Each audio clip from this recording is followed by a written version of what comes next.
Today's challenge is all about grouping sales by seasons. We've got years and months, so how hard can it be? Spoiler alert, it's super simple, but the key lies in understanding how to handle dates in Power Query. Let's dive right in. First, we'll create a new custom column to identify the quarter or season for each row. The simplest way to do this is by combining the year and month columns into a single date. We'll call this column season, and now let's write a little formula magic. Use the ampersand symbol to join the year and month name.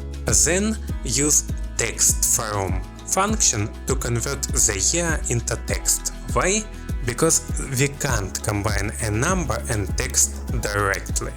Next, we'll transform this text string into an actual date. Use the dateFrom function for this step. It takes the string like 2024 April and turns it into something Power Query recognizes as a proper date. If you have your month's name in different language, you can specify the culture as the third argument. With a proper date column, we can unleash the Date.QuarterOfYear function. This tells us which quarter a date belongs to. And voila!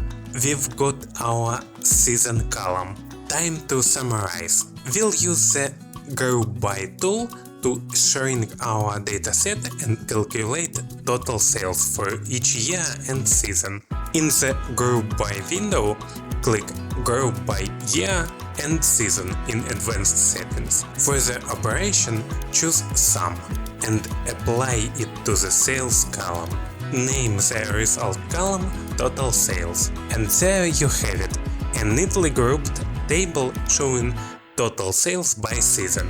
This simple technique is perfect for financial analysis or when you need to condense a large dataset quickly. And now you know how to handle this like a pro in Power Query.